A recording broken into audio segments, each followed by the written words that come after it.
السلام عليكم ورحمة الله وبركاته. كنتمنى يلقاكم هذا الفيديو في أحسن الأحوال، ومرحبا بكم في قناتكم مطبخ الأصدقاء، ودائما في إطار لي طاخت ولعشاق الليمون. اليوم إن شاء الله غادي نشارك معكم كيفية تحضير طاخت بالليمون.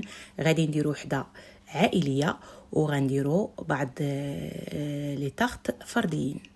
الفرديين غادي نعملوهم بالمورانغ الفرنسية.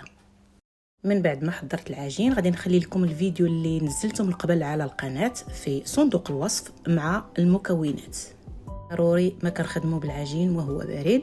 بكل بساطة كما كتشوفوا معايا كنبسطوا العجين فوق سطح العمل وكنرشوا شوية الدقيق للحاجة ما كنكتروش، كنتقبوه وكنوضعوه في القالب.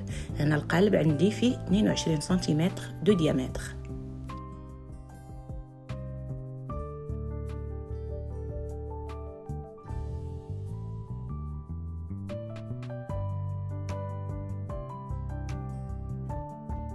اما بالنسبه للطاخت اللي هما فرديين فغادي تخدموا بالقوالب اللي عندكم حتى هما على حسب الحجم، كتثقبوا وكتوضعوا العجين.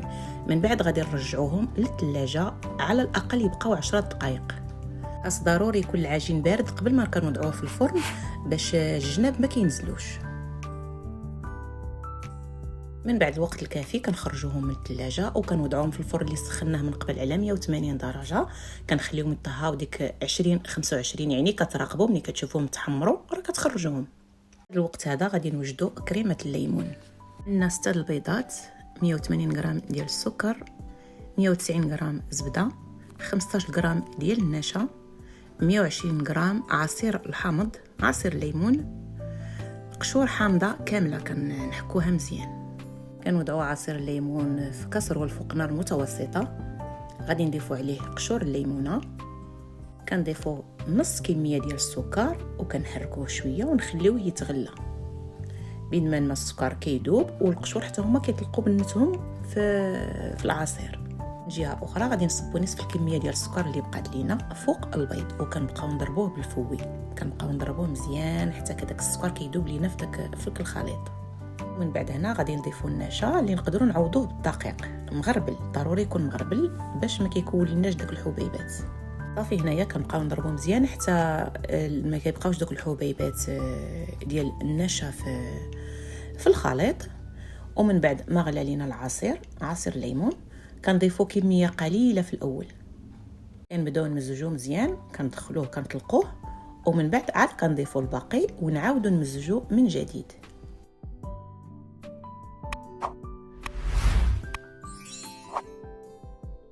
كنرجعوا الخليط فوق النار كما كتشوفوا، كنبقاو نحركوا بدون توقف. كنبداو نحركوا مزيان، يعني الجناب والوسط راه هو يعني كيقدر يتحرق.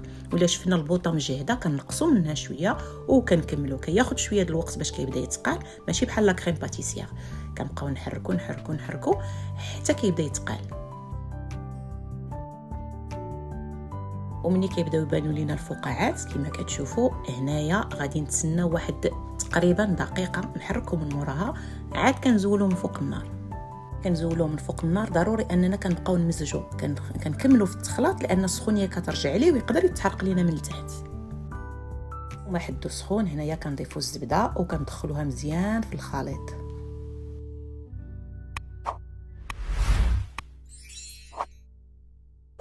صافي هنايا الكريمه ديالنا وجدات. الا كنا غادي نستعملوها يعني فورا راه كنخليوها على الجانب، وإلا كنا غنستعملوها من بعد راه كنفيلميوها على السطح وكنخليوها في الثلاجه. من بعد ملي كنبغيو نخدموا بها كنضربوها شويه باش كنطلقوها وكنخدموا بها. من بعد ما طابوا لينا لي طاخت كما كتشوفوا معايا وبردوا، شفتوا كيفاش محمرين.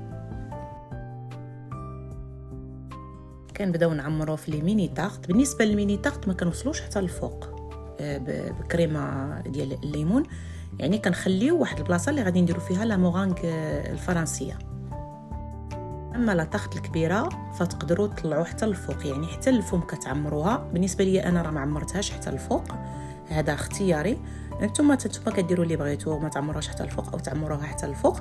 بالنسبه اللي غيعمروها حتى الفوق راه غينقصوا من لي ميني طاخت، يعني غادي يديروهم اقل من هاد ميني طاخت اللي درت باش كتعمروا لا طاخت حتى الفوق. من بعد ما عمرت مزيان بالكريمه ديال الليمون وبسطت بهذاك لا سباتول، دابا غادي نحضروا لا مورانغ فرونسيز، المورانغ الفرنسيه. هنا 60 غرام ديال ابيض البيض، ما يعادل جوج ديال ابيض البيض، جوج بيضات، و120 غرام سكر جلاسي او سكر ثقيل، يعني الدوبل الا درتو البيض الدوبل ديالو سكر. ضروري هنايا يكون البيض بحراره المطبخ، يعني يكون خارج من الثلاجه واحد 3 سوايع ولا هذا، ما يكونش بارد باش كيطلع مزيان. في الاول كنبقاو نضربو حتى كتبدا تبان لينا ديك لاموس، غير كتبان عاد كنبداو نزيدو السكر شويه بشويه على حسب الكميه. بالنسبه للكميه اللي عندنا راه كنزيدو على 3 او 4 الخطرات، وعلى حسب الكميه كتبقاو تزيدو، المهم بشويه بشويه وانتم كتضربوا ما كتحبسوش. هنايا راه كنستعملوا لا مورانغ فرنسيه. الفرق بينها وبين لا مورانغ ايطاليه، لا مورانغ ايطاليه كنخدموها بالسكر طايب، يعني بالسيرو بواحد الدرجه ديال الحراره مضبوطه ديال السيرو. اما الفرنسيه فبسكر بارد، وفي نفس الوقت كنقدروا نطيبوهم بحال لي مورانغ اللي كنطيبوا هذوك راه بلا مورانغ فرنسيه. المورانغ الايطاليه ما نقدروش مازال باش ندخلوها للفرن. صافي كنبقاو نضربوا مزيان حتى كنحصلوا على واحد القوام اللي بحال هكا متماسك. كنوضعوا لا مورانغ ديالنا في كيس بلاستيكي بهذا القم كما كتشوفوا، باش غادي نزوقوا لي طاقط، يعني على حساب الاختيار، على حساب القمع اللي عندكم كتخدموا. هنايا لهاد الشكيله هذه كنخدم بهذا القمع، كنبقى نزوق. راه كاين شكيلات بزاف كثيره. كنعاود ناخذ قمع اخر اللي كنديروا به الوريضات بحال هكا، كنخدمهم عادي.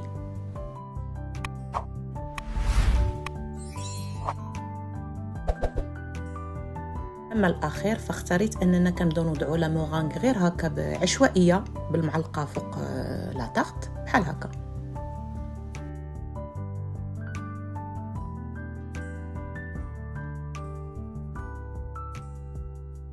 اخيرا غادي نحاولوا بحال غادي نحرقوا ديك لا مورانغ بالشاليمو ولا حتى هذاك اللي كنشعلوا به الغاز. والا ما كانش عندكم كتدخلوا الطاوه للفرن وكتشعلوا عليها غير من الفوق حتى كتبدا تحمر وكتخرجوها. راه ما كتاخذش الوقت كتير، راه تقريبا ديك 5 دقائق وخرجوا الطاوه غير من الفوق.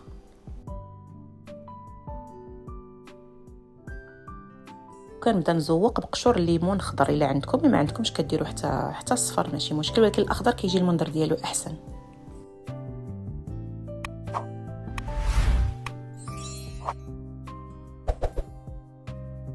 اما لا طاغط الكبيره نسيت واحد الحاجه مهمه بالنسبه للناس اللي كيكونوا الجناب شويه معوجين ولا كاين شي خلل في هذوك الجناب ديال لا طاغط، كتاخذوا الصفايه بحال هكا وكتبقاو تحكوا في الجناب، كتقادوهم لهم الميل كما كنقولوا، صافي باش كتعطيوها منظر جميل. ومن الافضل كنبقاو نجروها شويه قبل ما كنعمروها. كنسخنوا الناباج وكندوزو عليها من الفوق باش كتولي كتبري غير فوق الكريمه، ما دوزوش فوق الجناب، غير فوق الكريمه كندوزو مزيان.